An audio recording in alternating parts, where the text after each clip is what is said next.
Hai Sobat Bakta, selamat datang kembali di Bakta Talk. Mengobrol santai penuh makna dengan insan-insan dari Ika Bakta yang sangat telaten. Episode kali ini spesial banget nih teman-teman, karena kita kedatangan dua sosok titel bergengsi dengan jalan yang sangat berbeda. Di sebelah kiri saya ada Kak Eza, Miss Ika Bakta dengan kategori Best Photogenic. Dan sebelah kanan saya ialah Nafis dengan kategori Best Catwalk. Keren ya. Oke. Satu panggung, satu kampus. Tapi cerita hidup dan proses bisa dibilang sangat berbeda. Kita mulai dari perkenalan singkat dulu ya. Kak Eza boleh kenalan diri nih sama Prodi dan semester berapa nih Kak? Oke, halo Sobat Bakta. Kenalin, aku Zahra Eza Oktavia Ramadhani, biasa dipanggil Eza, dari Prodi Administrasi Rumah Sakit, sekarang semester 3. Kita berganti dengan sisi Nafis ya. Sekarang nih Fis, coba kenalin dirimu secara singkat Prodi dan semester. Oke, aku Nafis Ilman Zuri dari Prodi D3 Teknologi Laboratorium Medis. Asal aku dari Tulungagung. Saya semester 1. Masih semester 1, masih baru ya. Menarik ya, dari perkenalan aja sudah kelihatan bahwa latar belakang dan gaya kalian berbeda. Oke, aku pengen mundur sedikit nih ke belakang nih ya. Dari Kak Eza dulu ya. Kak Eza itu asal SMA-nya dari mana sih Kak? Kalau aku asal SMA dari SMA Negeri 1 Panggul, itu ada di Trenggalek. Wih, dekat ya. Iya, Ya, dekat dari Kediri. Kak Eza tuh waktu SMA kamu tipe yang kayak mana sih Kak? Kamu yang aktif waktu SMA atau malah aktif di perkuliahan aja? Oh, kalau aku di SMA udah aktif banget malah. Itu dimulai dari SMP ya. SMP aku udah mengikuti ekstrakurikuler berbagai macam. Nah, SMA itu aku ikut di Pramuka sama Paskib. Itu ikut berbagai lomba juga. Wih, Kakak artinya anak paskib nih ya? Ya, anak Paskib. Wah. Paskib banget keren. Kak. Tahun berapa nih Kak? Angkatan 23 kayaknya. Wih, 23 aku 22 ya. Iya. Untuk Nafis nih. Kalau Nafis SMA-nya dari mana nih, Miss? Aku SMA itu dari Tulungagung. Kamu waktu SMA tuh tergolong aktif nggak sebagai siswa? Sebagai siswa itu aku dulu nggak terlalu aktif, nggak juga terlalu menonjol, tapi konsisten. Nah, aku dari situ belajar fokus akademik maupun non akademik. Seperti non akademik itu kayak aktif di ekstrakurikuler gitu. Say hi dulu dong, siapa tahu ada guru dan teman lama SMA atau adik-adik kalian yang mungkin menonton. Hai. Kalau dilihat nih ya dari luar, Kak Eza ini dikenal sebagai mahasiswa yang aktif nih, aktif di bidang non akademik. Sementara Nafis dikenal lebih fokus ke akademik dan organisasi struktural. Pertanyaanku untuk kalian berdua nih ya, sejak awal kuliah kalian sadar nggak kalau kalian itu berbeda? Sadar banget. Sadar sih. Kalau Eza sendiri nih, kamu sadar nggak kalau kamu tuh tipe mahasiswa yang aktif? Sadar. Nah, gini, aku tuh lulus SMA kayak kepikiran di kampus, aku nggak mau ikut apa-apa ya, soalnya udah capek di SMA, udah aktif banget. Terus menginjak di semester 1, kok aku gabut ya, nggak aktif, nggak ikut apa-apa. Terus ya udah dari situ aku mengikuti berbagai UKM dan juga Ormawa. Sama sih Kak, aku kan dulu waktu SMA juga bisa gitu kan. Iya. Aku dulu waktu SMA tuh kayak mana bilangnya, tergolong aktif sama kayak Kak Eza nih. Ya. Aku berpikiran kalau aku tuh kalau kuliah tuh ya enak ya, kalau kuliah tuh cuma belajar doang. Tapi malah aku ngikut kayak banyak banget organisasi yang aku ikutin, sama sih. Nah, kita beralih ke Nafis nih. Kalau Nafis, kamu justru nyaman dengan fokus di akademik dan organisasi atau mengalir saja nih, Nafis? Dulu itu mengalir ya, tapi lama-kelamaan itu menjadi sadar. Soalnya dari itu aku mulai merasa berkembang karena aku punya tujuan, target, dan tanggung jawab yang jelas gitu. Dari situ aku fokus untuk menginginkan tujuan agar tercapai lah. Tembak misi enggak tuh? Nah, ini segmen yang menurutku penting ya. Banyak mahasiswa itu merasa harus serba bisa nih. Padahal kenyataannya setiap orang itu punya cara berkembang masing-masing. Untuk Kak Eza, dengan aktivitas sebanyak itu, apa tantangan terberat kamu Kak? Sebagai mahasiswa untuk menjaga nilai akademik tetap aman. Tantangan terberat aku itu sifat manusia ya, lupa. lupakan manusiawi. Nah, walaupun kita udah mengatur, udah memanajemen semuanya, tetap aja ada yang kelupaan. Untungnya aku ada temanku yang baik banget, selalu ngingetin aku, ini ada tugasnya DL-nya kapan gitu. Sama sih. Iya. Pelupa, aku pun juga pelupa. Kakak itu punya temen nih yang bantu kakak dalam hal susah, dalam pengerjaan tugas atau bisa ngingatin dalam segala hal lah. Coba sebutin dong nama temannya, siapa tahu dia nonton.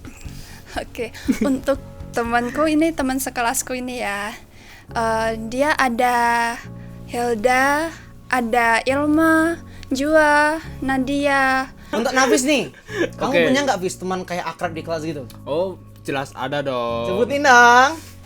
Seperti ya teman-teman yang cowok-cowok lah rata-rata.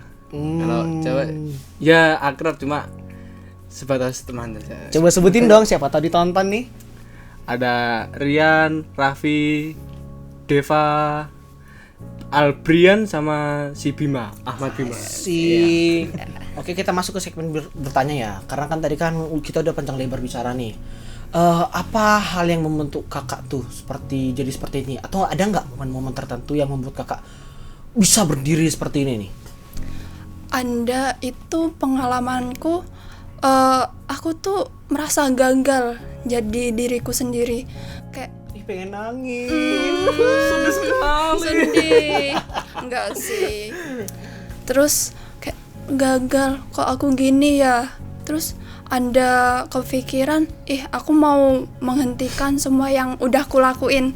Terus aku ingat lagi, loh, aku udah sampai di titik ini, ngapain aku berhenti? Terus kan aku harus bertanggung jawab apa yang sudah aku mulai. Gitu. Iya sih harus tanggung jawab. Bagus ya. Kalau Nafis nih, kau pernah nggak merasakan momen kau tuh lagi terpuruk banget nih? Kayak maju salah, mundur salah nih Fis. Oh pernah dong. Ceritain dong. Maju salah, mundur salah. Apa tuh? Aduh. Mau maju nembak orang nih. Mau Oke, masuk dong, nembak masuk orang. dong. Cerita Ternyata orang itu malah keduluan. Saya keduluan. Oh, cinta bertepuk sebelah tangan nih. Sakit. Sakit langsung kan. Nah dari situ aku mundur. Ya. Lebih baik mundur daripada tersakit sih. Iya, mundur aja ya. Karena sudah kalah gitu. Fokus pada masa depan Iya, kita fokus. di Kabakta. Iya, aku fokus di akademik maupun non akademik. Di non akademik ada apa nih yang masih ikutin nih? Mr. Miss salah satunya gitu. Apalagi nih, masa cuma Mr. Miss doang? Pernah itu daftar UKM basket sama badminton tapi nggak pernah latihan. Catat ya, untuk PJ catat untuk basket catat. Maaf ya, lain kali aku latihan kok. Gue dengar ya, Mas Nafis itu lagi rajin nge-gym ya? Iya, rajin nge-gym. Hampir tiap hari. Hampir tiap hari tuh. Di mana tuh? Di IIK, fasilitas ada gym. Jangan lupa ya nge-gym ya. Kan kita udah bahas tentang IK nih. Coba kasih tahu gua dong apa aja sih fasilitas-fasilitas yang ada di Kabakta. Kan apalagi nih ya, mungkin ada mahasiswa-mahasiswa atau calon mahasiswa yang ingin daftar di Kabakta tapi nggak tahu apa saja sih fasilitasnya. Banyak. Coba sebutin dong. Ada kurang lebih sekitar 63 laboratorium. Wih, keren ya. Iya, kayak fasilitas di laboratorium itu memadai.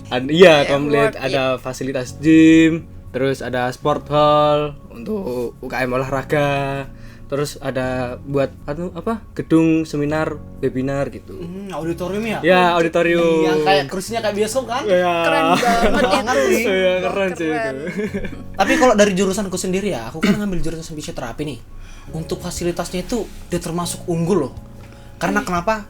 Kami di fisioterapi itu ada meja lab anatomi digital.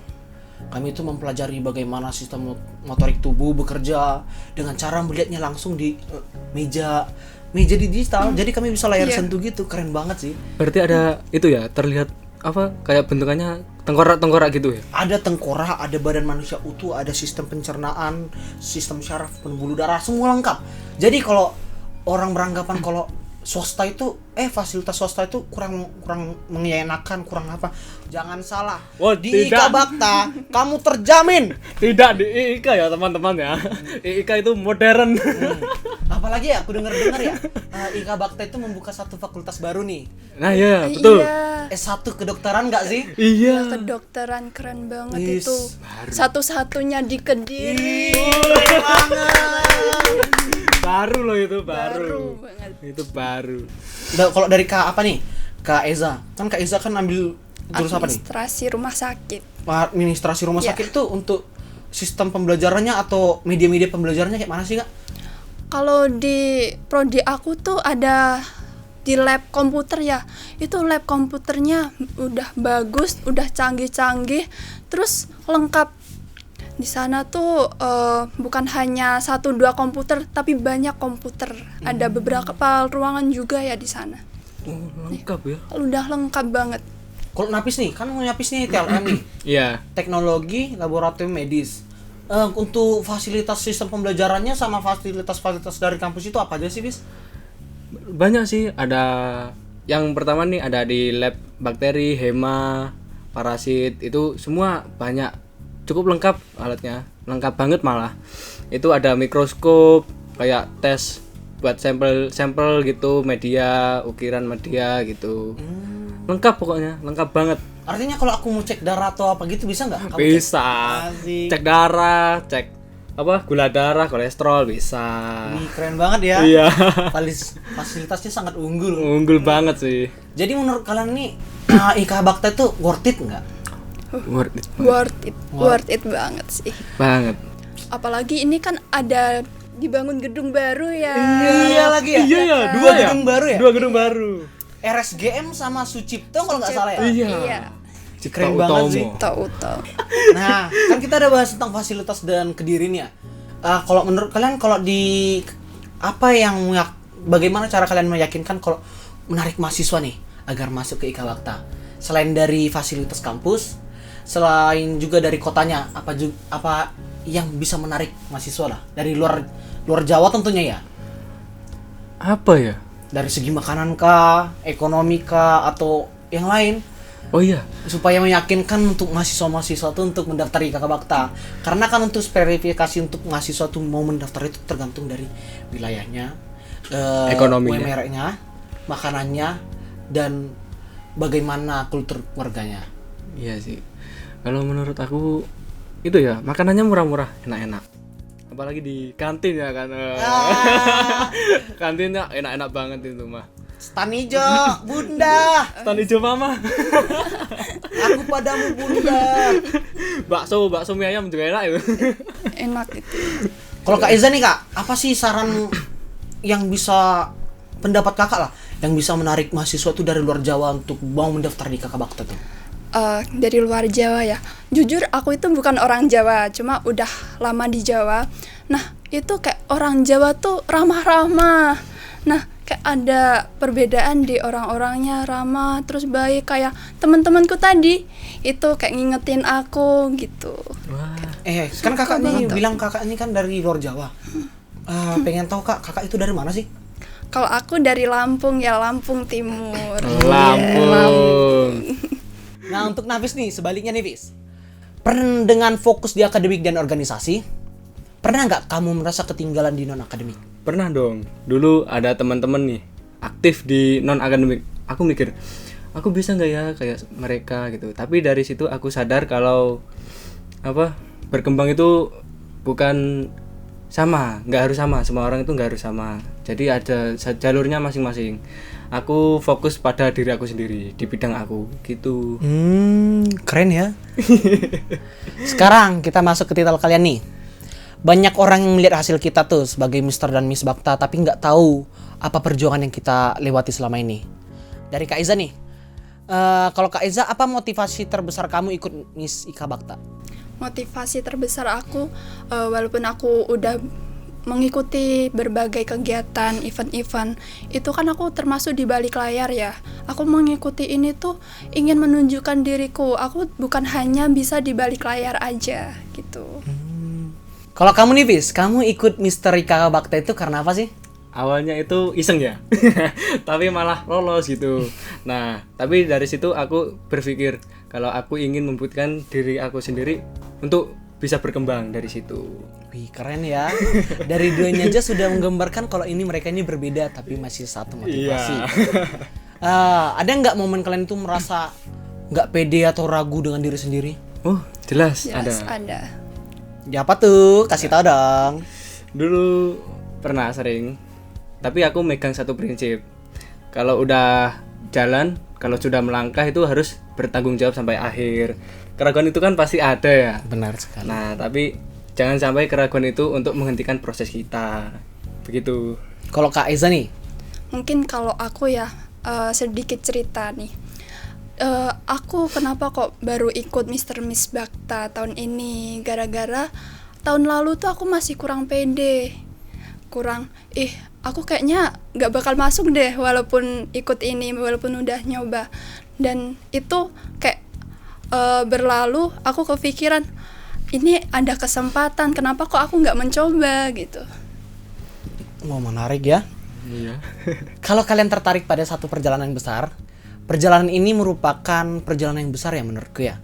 Kita itu bisa udah nyampe di titik ini, tapi jangan berpuas hati. Untuk Kaiza nih, apa satu hal yang membentuk diri kakak menjadi seperti ini? Dari pengalaman aku yang ada, terus aku tuh ingin mencoba semua kesempatan yang ada. Itu membuat aku membentuk diriku sampai sekarang ini. Kalau Nafis nih, apa ya nilai yang kau pegang teguh sampai sekarang? Tentu tanggung jawab dan konsisten. Karena menurut aku itu hasil besar itu dilakukan dari hal-hal yang kecil secara terus-menerus. Itu nanti akan membuahkan hasil yang besar. Sekarang nih pesan terakhir. Untuk Kaiza dulu ya. Buat adik-adik SMA, terutama dari SMA kamu nih Kak. Pesan apa yang ingin kakak sampaikan? Pesan dari aku ya, kalian tuh jangan nyaman di satu zona aja. Kalian harus mencoba keluar dari zona nyaman kalian. Nah, ada berbagai kesempatan itu kalian coba. Dan kesuksesan itu tidak hanya satu jalur, ada beberapa jalur juga. Kalau Nafis nih, apa nih Fis buat pesan untuk calon mahasiswanya yang punya latar belakang diri yang tidak menonjol nih? Buat teman-teman yang merasa nggak menonjol, jangan minder ya. Karena semua orang itu ada waktunya masing-masing. Semua kalau sudah belajar dan konsisten itu akan membuahkan hasil. Begitu. Satu alasan kenapa IKK Bakta cocok untuk mahasiswa dengan berbagai karakter. Cocok sih. Kalau menurut aku cocok karena semua di sini karakter itu diberi ruang untuk berkembang. Nah, aku setuju ya dari jawabannya Nafis. Nah, di sini kan bukan hanya akademik aja, non akademik juga banyak ya. Itu cocok banget untuk mahasiswa yang berbagai karakter ini. Terima kasih banyak ya Kak Eza dan Bang Nafis sudah berbagi, sudah meluangkan waktu dan cerita jujurnya kepada kami. Semoga episode ini bisa membuka mata Sobat Bakta bahwa tidak ada satupun jalan yang benar. Setiap orang punya proses sendiri dan IKA Bakta adalah tempat untuk tumbuh bersama. Saya Matthew Jovan Winter Simajuntak dan ini Bakta Talk. Jangan lupa share, like, dan subscribe video ini. Dah.